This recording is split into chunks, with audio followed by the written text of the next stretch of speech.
Hello, welcome to Cold Whites. Please like the video and subscribe if you haven't already. It'd be great for the channel. And please comment, leave your comments so I can, I will comment, reply to every comment. And hit that notification bell. I don't say that enough. So you get notified when I do videos. Right, let's get into the game yesterday. I'm really disappointed. Really disappointed. I'm quite angry about it all. I had to totally cut off from football yesterday. All right, it was Arsenal. We were expected not to win, not to get anything from this game, but it's the manner that it happened for me. And it's my worries are seeping back in about Daniel Farke already. As soon as I saw the lineup, I was worried. He hasn't changed it, has he? He's gone with the same team that beat Everton 1-0. And this is what I don't like about Daniel Farke. He'll stick with the same setup. He'll stick with the same principles. He'll stick with the same DNA, which he likes to say a lot. No, this is going to be your downfall. You've got to mix it up in games. You've got to, depending on who you play, you've got to change the style, your patterns of play, your formation, your squad, your team, your first 11. That's what it's there for. And I'm hoping this isn't things to come. I'm hoping he realises now you've got to make these changes. If I can see it, and I'm not a coach, I'm not a professional coach. If I can see it straight away, within 2 minutes, I knew changes needed to be made. It was the wrong lineup. He's stuck with Rodon and Struijk. Okay, fair enough. Struijk did all right against Everton, played well. But you've got to look at the team you're playing against, and Arsenal. Now, if I can see, and I know how Arsenal are going to play, I said in my preview, they're going to play in a 4-3-3 with a high press. They'll come at us. They'll press us high up the pitch. And boy, did they. Boy, did they. We could not get out. We tried to stick to what we know, trying to play out from the back. And all that happened. Back to Perry. Lump it up top. Sometimes to Nonto. Sometimes to Pirro. Sometimes to Dan James. Them players ain't gonna win headers. They ain't going to hold up the ball. It were a wrong starting 11 for me. And for me, I still think Bijol should have started. I still think Mecha should have started. I even said Jack Harrison should have started on that left-hand side. There was no point playing long balls up to them sort of players. It's easy. Arteta must have found this so easy. I used to run a girls' football team, and I used to say exactly the same thing. High press, make the goalkeeper play along, and we'll win it back. And we did. And that's for an under 15 girls side. And that's what were happening. It was easy to get at us. It was too easy. I can't.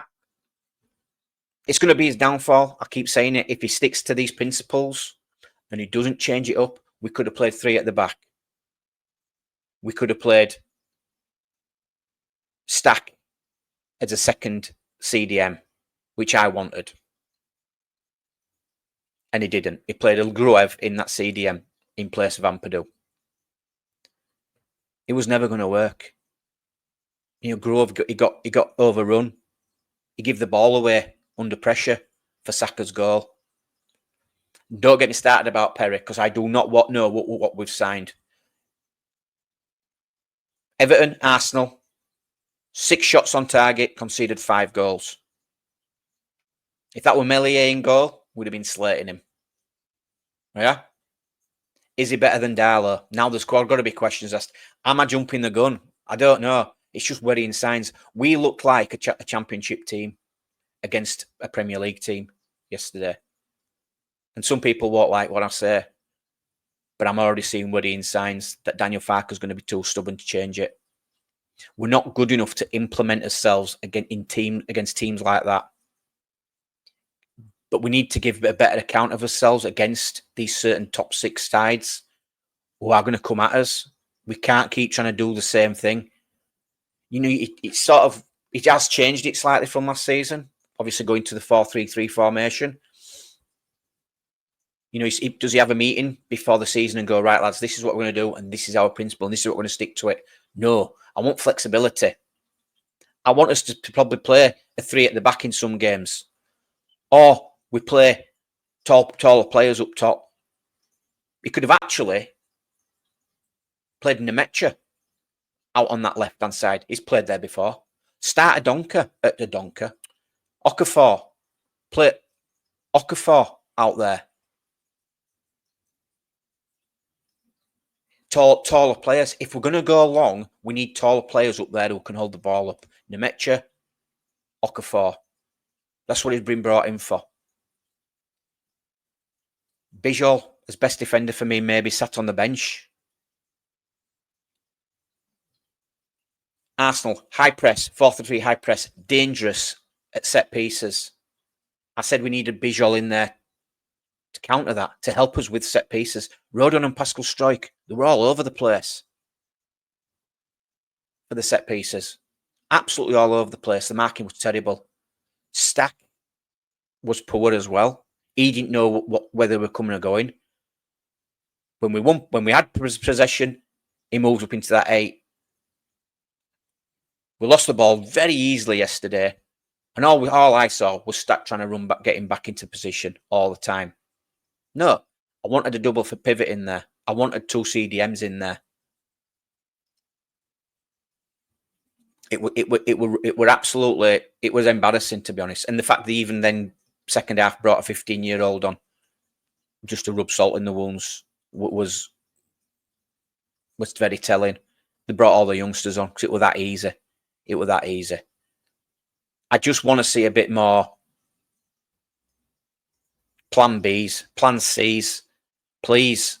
Against these teams, we should have probably lined up maybe 3-5-2. Or again, we go with taller players in them wider areas. I know we have got them in the squad. That's the thing. Go 2 up top then maybe with a Nemecha and Pirot.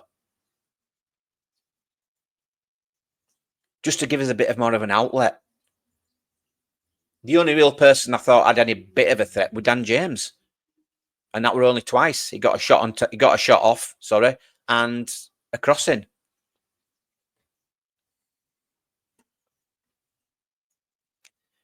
Arsenal had nearly 70% possession.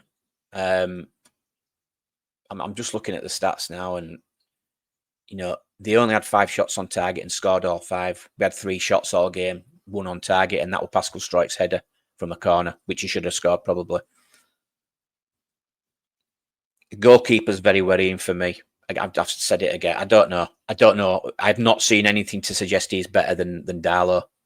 I'm not going to say he's better than Meslier because he probably is better than Meslier.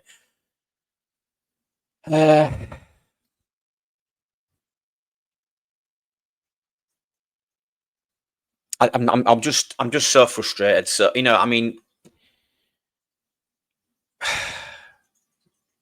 Madork, you know, he just ripped Bogle apart. There were no help for Bogle as well. You know, play maybe a 3 at the back. Then at least you've got Joe Rodon who could come across and help out. Gyökeres, I'm sorry, but it looked to me like Pascal Struijk was man marking him at time, and he didn't. He got away from him for Gyökeres' goal. What was Pascal Struijk even doing over there? I mean, if he's man marking him, fair enough. He's following him all over. Not good enough to close him down. And then I think Perry should have done better as well. Getting down for the goal. Looking at this, I mean, I'll go through the ratings. Goodmanson, Perry 3.9, Goodmanson 4.8. Even Goodmanson, I didn't even know he were playing. He were out of the game so much. Up against Saka, again, he needed help. If we played that double pivot, then at least one of the CDMs could come across and help him out. They couldn't do that. You know, Gruev couldn't do that on his own. And Pirot, again, non-exit. You can't expect him to be the main focal point when we're playing the long ball. Dan James, fine. He was an outlet, but absolutely poor. He made changes. How he didn't make changes at half time, I do not know. And this again is worrying. Why has he not made changes at half time? It was screaming out. Screaming out. We were 3-0 down. Oh, sorry, 2-0 down. But it wasn't the fact we were just 2-0 down. We weren't even in the game. Let me have a quick look for that first half. Yeah. Only 65% possession for Arsenal. They'd had 7 shots on target. On goal. 2 on target. They were all over us. We just couldn't get out. They were all over us. I need to see better, Daniel Farke. I need to see us line up better. I need to see something different. Stop being so naive.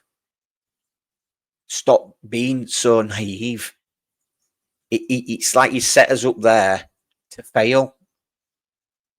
You can't expect to line up like that and just play our normal game. Not against an Arsenal side. We've got to give a better account of ourselves against teams like that. I don't mind losing, but that will lose it. We rolled over within 2 minutes. We rolled over. We look scared. Jesse Marsh vibes. They're scared, man. They're scared. We looked scared. We didn't know what we were doing. We were all over the place. The midfield was all over the place. Willie Nonto didn't get a sniff because we couldn't get it up to him. And when we did get it up to him, they lost it because they couldn't hold the ball up. Timber, who got 2 goals, did a job on Nonto. Why are we playing long balls up to players like that? It was the wrong setup. It was the wrong team. It was so obvious how Arsenal were going to play against us. I said it in my preview. I'm disappointed and I want to see better. And yeah, okay, Arsenal, one of the best teams in the world and all that. Fine.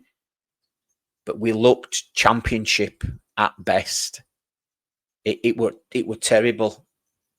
I need to see Bijot coming into the team now. I just want some flexibility in the tactics. We wouldn't, if he'd have played a 3 at the back or a double pivot in that midfield or a 3 at the back and a double pivot in midfield, it would have made us a lot harder to get through, a lot harder to beat. And maybe we could have actually fought it out for a draw. We have, Dominic Calvert-Lewin looks like he's going to be back for Newcastle. We've got to be using him.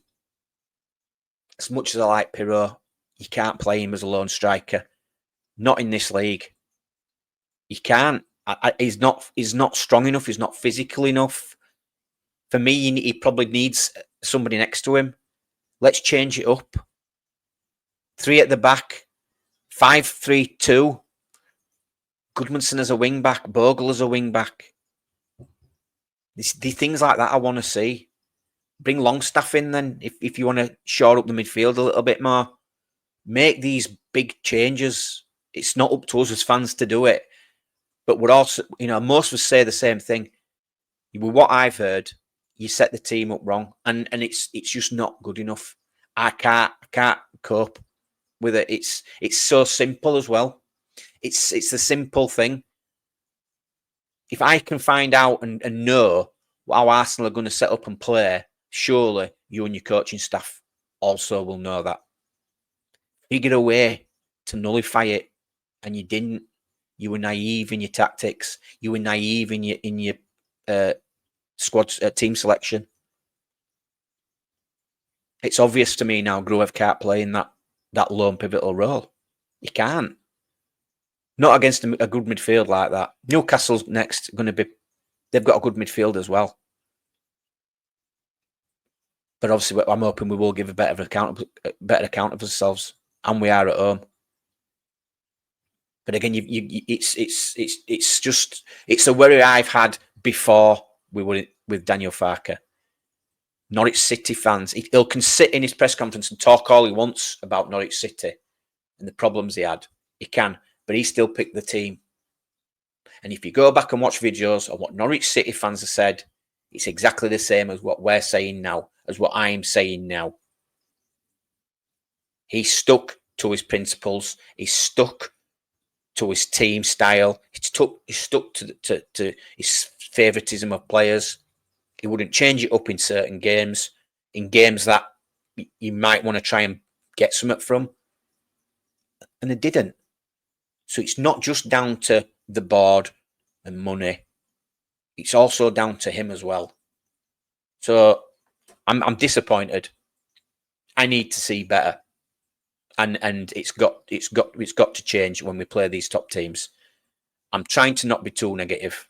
I really am trying to be positive. I think we get some more additions in. It's obvious we need them now.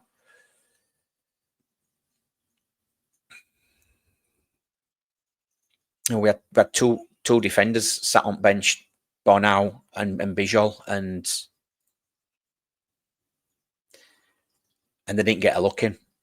He brought Sam Byram on. I didn't even see that. He brought Sam Byram on. What? Why? That wasn't going to change anything. That would, to me, were just giving players run out. Bringing Brendan Aronson on in a physical game like that up against a physical team like Arsenal. Why? Why not bring the Metcher on? Change it up. Go 2 up top. Bring Okafor on at half time. Change something. But it wasn't. He just did what he does, and it's 70th minute subs. Although he did change it on the 58th minute, and then I think in the 66th minute, and then Sam Byram 83 minute, charity minutes there, just to give him a bit of a run out. That's all that was. So I want to see changes against Newcastle, and we've got to start being a bit more flexible in his tactics and formations. It can't just stick to one thing. It's going to be your downfall, Daniel Farke. And if I can see that now, you're not going to get long if you don't change it against certain teams. And we said this at the beginning of the season. Let's see. Give him 10 games, 5 games, 5 to 10 games, and we'll see. So yeah, very disappointed. And I just needed to get that off my chest. So again, if you agree with me, leave a comment. If you don't agree with me, leave a comment. If you've liked what you've heard, like the video. If you want to hear more, please subscribe. That'd be great. I'm away next week. I'm on holiday up in Scotland, so I won't be doing a match preview of Newcastle. So hoping for a more positive display and hopefully a better result. So that's it. I will speak to you soon. Cheers.